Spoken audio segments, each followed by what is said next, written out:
John Key did an interview with Samantha Hayes today. Actually, I don't know if it's today. It was released today. And I'm a bit confused by it because it's 19 minutes long and there's some shorter clips around, but it must be an hour interview, but they haven't released it all yet because she starts the conversation by saying, let's start by talking about American election. And that's all they talk about in the 19 minutes. There's nothing else. So it must be more. Okay, because I've looked around today and all I could find was a bunch of, even on their YouTube channel, like a 19-minute clips was the length of it. So, all right, that's all we've got for tonight anyway. Yeah, let's have a look at his views because obviously, I met John Key several times. I interviewed him several times. He does come across as someone who is fiscally conservative and sort of socially liberal, probably socially centrist. But man, listening to this part of this conversation, all I hear is Republican talking points with no thought whatsoever again and again and again. Let's have a listen to the conversation around who's going to win the US election. Who do you think will win the US election? Yeah, look, I think it's tricky. I mean, it's blindingly obvious to say that Kamala Harris has changed the narrative in terms of momentum, has gone back a bit more towards the Democrats, and I don't think that was the case prior to that. Having said that, I'm not so sure. I think Trump can actually win it. And I think there's sort of two reasons. One, I think America's very divided, but the economy will still be a big issue, and Donald Trump polls well on that. Now, this is something to be aware of. I haven't got it to show you. Not anymore. Because I listen to a lot of American commentators, and at the moment, many polls are, for the first time, putting the Democrat, which is Harris, equal to or slightly above Trump. Historically, the Republicans, just like the National Party, have seemed to be able to own this narrative incorrectly, which I'll show you before the end of this chat, but has owned it. But at the moment, polls are actually saying Trump's not the trusted source now. It's much, much, much more 50-50 in many polls. Secondly, it's not like New Zealand where every vote counts, far from it. It's only really those swing states of Pennsylvania, Wisconsin, Georgia, those kind of places. And then thirdly, I think, putting it sort of bluntly, Donald Trump isn't everyone's cup of tea, that's for sure. But some people might vote for him but not want to tell a pollster they're voting for him. So I think you could see the 2016 effect where he's doing better than actually what you see in the polls. Yeah, I want to clear this up again. The polls in America in 2016 were basically right because they were all nationwide and they said Hillary will win by 3%. She got 3 million more votes than Trump did. So those polls were actually right, but everyone looks at those polls and goes, well, it said Hillary would win. No, they were all nationwide polls that said nationally Clinton was ahead by 3%. And she got 3 million more votes.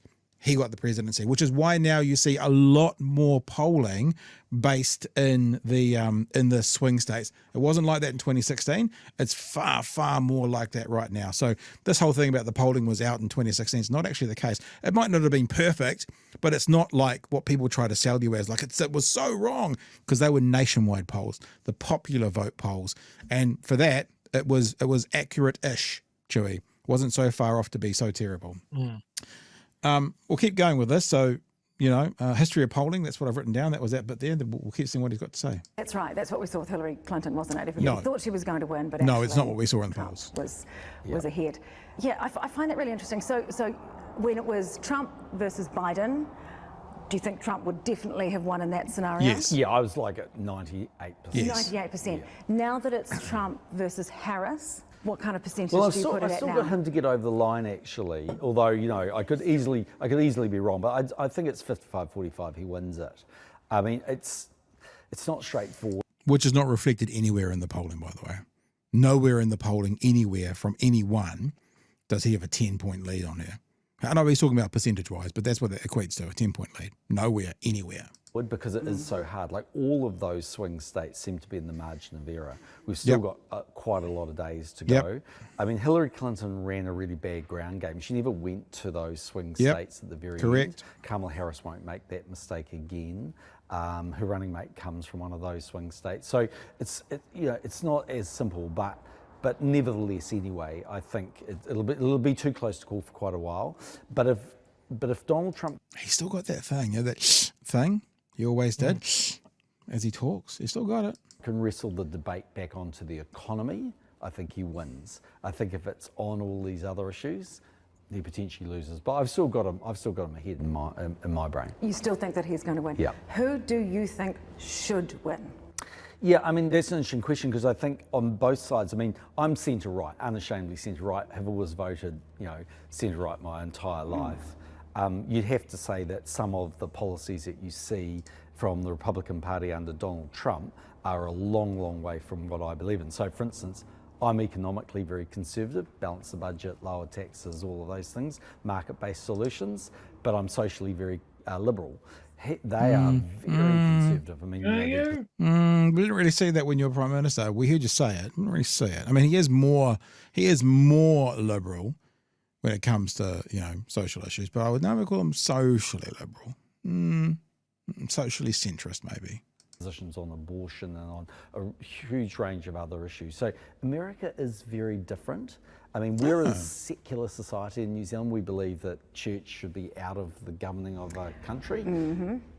If they don't say God bless America, and if they didn't believe in God, they probably couldn't even get elected. It's just a very different system.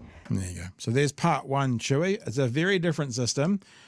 Trump's going to win because he'll win on the economy, and the polls were wrong in 2016, even though nationally they were kind of right.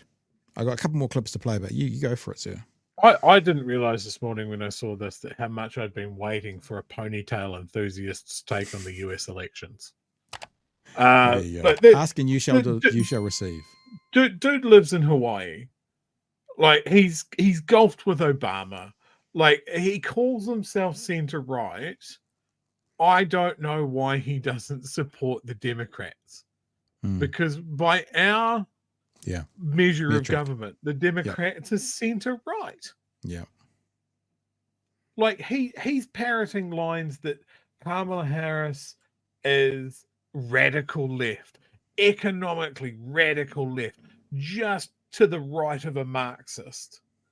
And that's not based on anything but Fox News talking points and MAGA talking points. And this man will echo them. Well, I've got my favorite thing to do is to dive into the numbers. I'm going to feed you tonight, baby birds. I've got numbers because we're going to go back then to the conversation because I'll show you the next part because he's still going on about Trump being better than the economy. This is only about 55 seconds, but let's have a look.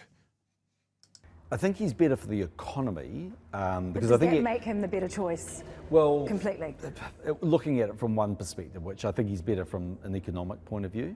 But the only thing I'd say is that I spent a lot of time with Barack Obama, obviously, to try and get TPP across the line, and we did. And the very first thing that Donald Trump did was rip up the free trade. He's about to confirm that Trump would be terrible for New Zealand.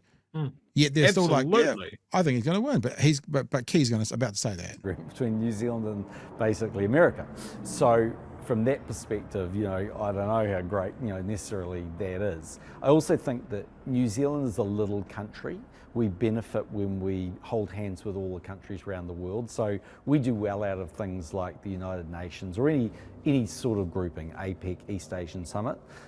Donald Trump is driving very much an America first, an America more isolationist kind of view, actually. It's quite different, actually. It's a very different foreign policy than we've ever seen. So that probably doesn't help New Zealand as much. But on balance, I think he's probably better for the economy.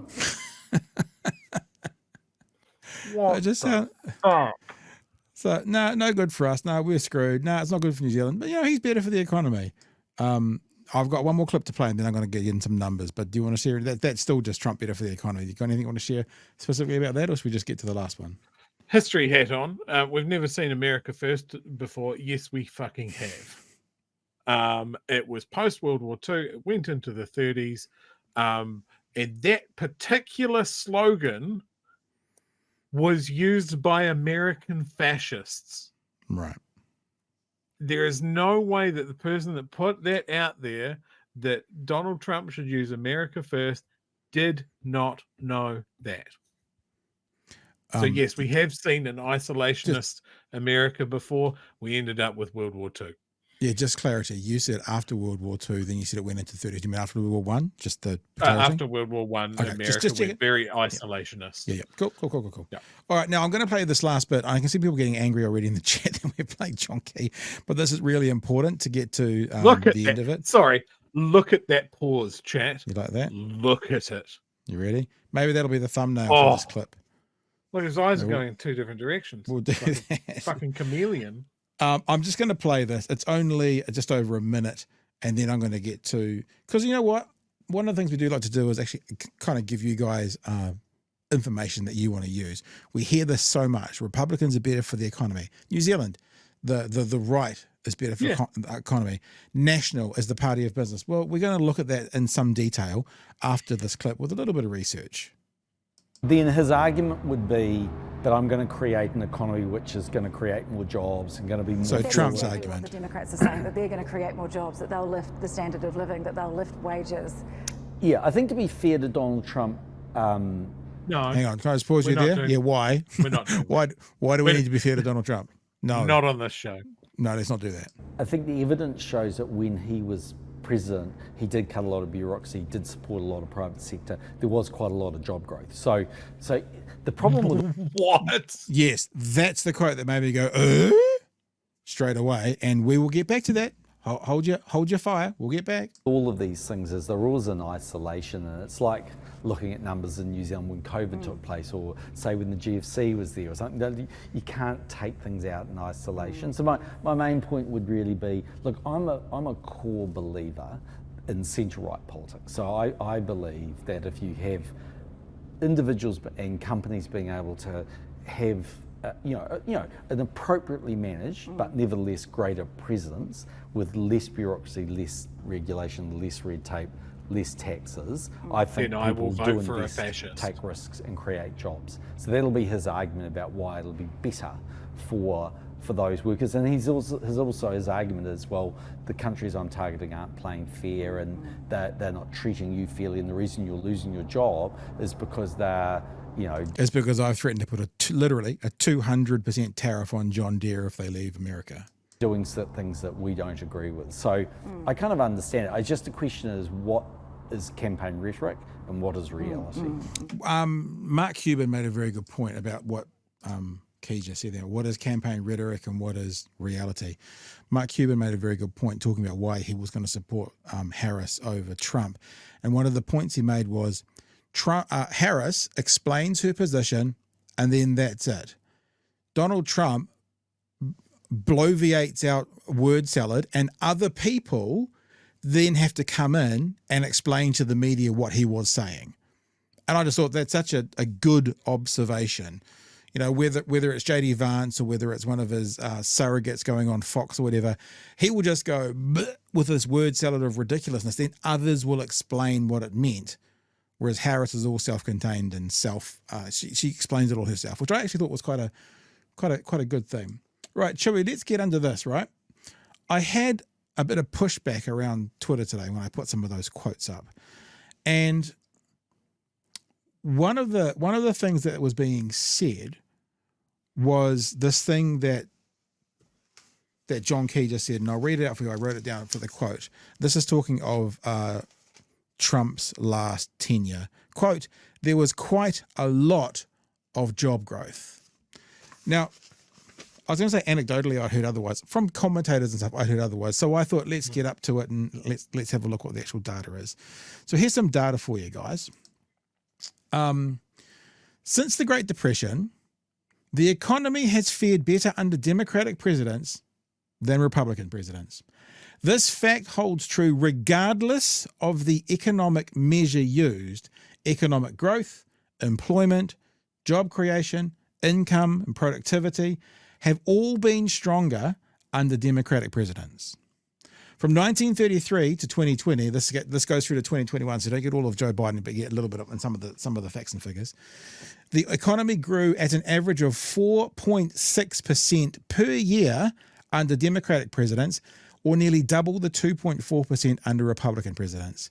There were 14 different presidents over this time, 7 Democrats, 7 Republicans. Democratic presidents constantly ranked higher in economic job growth and creation. Of the 7 presidents with the highest annual economic growth rate, 5 are Democrats. Conversely, 5 of the 7 presidents with the lowest economic growth rate are Republicans. Of the 7 presidents with the highest annual job creation, 6 are Democrats. On the flip side, 6 of the 7 presidents with the lowest job creation are Republicans. Most recently, President Biden has overseen a 5.7% real GDP growth, the highest annual economic growth since 1984, and the creation of 6.6 million jobs, the most in a single year in recorded history. Now, I got online today and I put some of this stuff out there and people are like, oh yeah, but you know, COVID, Trump COVID. And I'm like, well, okay, let's first check this out. You guys want to cite things like fuel prices, like inflation, like the southern border as being successes under Trump. You don't go, well, they were only a success because of COVID, which is the case. No one was driving, no one was immigrating, and no one was trying to cross the border. So if you're not going to take away the credit from him from those because of COVID, then you don't get the right to blame COVID when the facts and figures don't quite line up. But again, Chewie, beyond that, this data is not necessarily about Trump and Biden. This is about, since 1933, all Democrats and all Republicans. So in other words, this doesn't give us just a look at the COVID year. This gives us a look at the Great Depression. This gives us a look at the 1987 stock market crash. This gets us to take a look at the 1970s fuel shortages. We can look at the 2007-2008 global financial crisis. This is all of it. Lots of presidents have had massive issues, and of them, Donald Trump is the worst by a measurable amount. So this is the growth of the economy, and you can see up, and this is Joe Biden. They managed to squeeze 2021 in there, but I wanted to show you a couple of things in particular. GDP has grown faster, and look, I know it's sometimes confusing, but remember their colors are opposite us. So blue is left, red is right. It sometimes confuses, but GDP has grown faster under Democratic presidents. Annual GDP growth rate from the start of each presidential term, 1953 to 2020, Democrat, Republican, Democrat, Republican, Republican, Republican. So there you go. And Trump right down the bottom on 1%. Remember George W. Bush? He had a war, and at the end of his term, a global financial crisis. He had 2 things to deal with in that way. What about we have a look at jobs? Remember, John Key, there was quite a lot of job growth under Trump. There was quite a lot of job growth. Even if I block these names on the left, can you see which one you think might be Trump? Maybe. Because John Key said quite a lot of job growth. His words. So we're measuring by his standard of his words. As you can see, Johnson, Carter, Clinton, Kennedy, all up the top. Couple of Republicans and then Obama. By far and away, jobs have grown faster under Democrats and Republicans. Well, you see, there's one little anomaly, Chewie. Since the 1950s, there's only been one president in that whole time. Vietnam War, 87 stock market crash, 2008 financial global crisis. That's because he's a rogue. He's not a politician. He's not constrained by the rules of politics. He goes his own way. He goes the other way. Trump is the only president, at least since this research shows, since the 1950s, to have a negative job growth.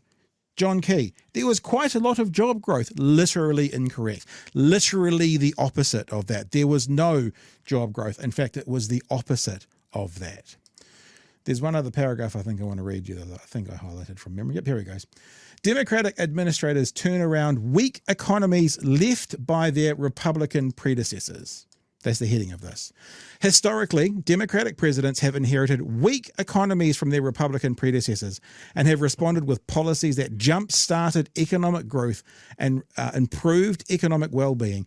George W. Bush, his administration policies, directly contributed to the Great Recession, which reduced earnings for a generation of workers, led to years of widespread unemployment, and caused an unprecedented decline in wealth. President Bush, and he still had more jobs and did better than Donald Trump, with all of that against him. President Bush left office with just 1.4 million jobs added across his presidency and an unemployment rate of 7.8, nearly double what it was when he entered office. After inheriting a sputtering economy, President Obama spearheaded the longest expansion under a single president in US history. During 76 consecutive months, 15 million jobs were created. The unemployment rate was cut from 10% near the height of the Great Recession in October 2009 to 4.7% in January 2017. Two things. John Key, there was quite a lot of job growth under Donald Trump. Only president in recent memory to have a negative job growth. I haven't got the numbers here for Obama, but for Biden, slip of the tongue, Freudian, for Biden, but Biden's created more jobs than that if you add all the Republican presidents together, Biden has created more jobs than all of them combined. So John Key wrong, and please people, let's not let these guys on the right tell us that they're the fucking parties of business and they're the parties of the economy, because they're just not. Chewie. It's scary how much that's true in our system as well. This base of myth that national are great for the economy. We are going full steam ahead into a cascading effect of austerity and businesses clamping down. Smithfield Freezing Works announced at the end of last week that they're closing. That. Yep. That is going to gut Timaru. I saw a story today about, I think it was Gisborne, the amount of small businesses that are under the hammer because their pulp and paper mill, the forestry is closed. Yep. Yeah, it's really clear here that they may be really good for business. It's not small business. No. And it's not the workers that work for those businesses. It is big business.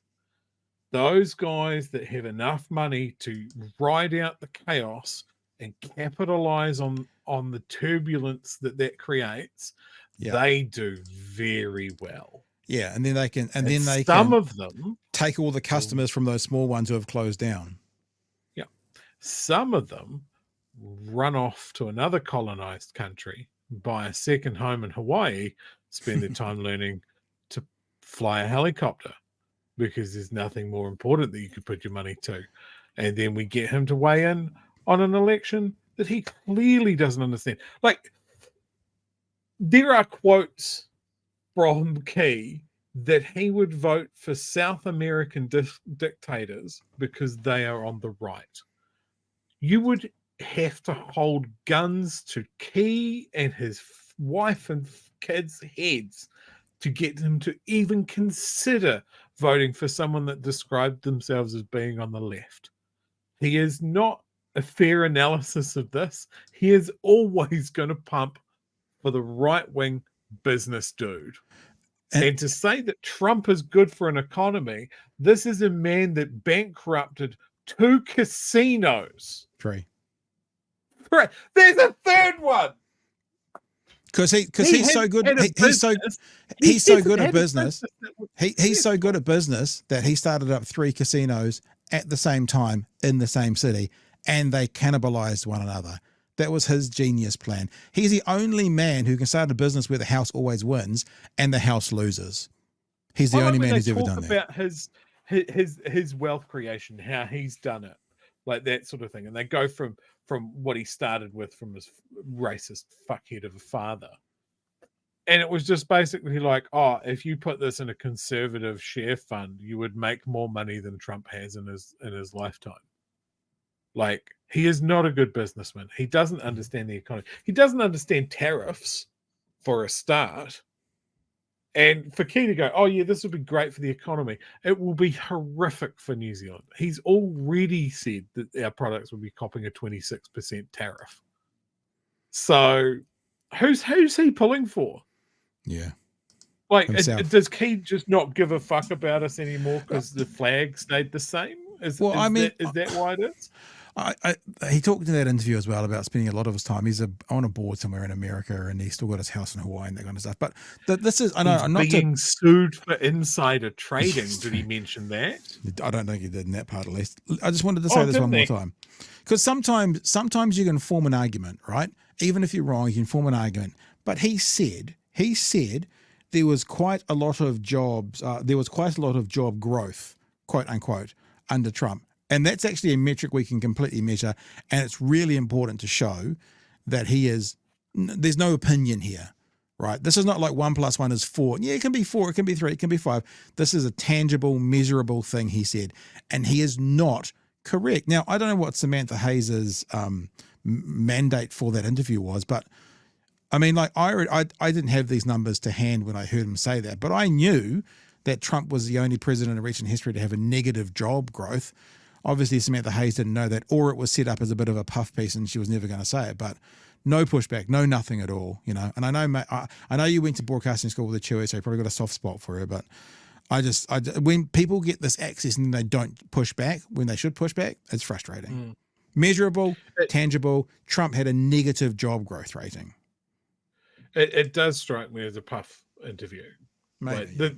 Like, I mean, he's a private citizen now. You can't really turn the screws to him. But yeah, but you can call it out when he's wrong. I mean, he's wrong. Yeah, you can call that out.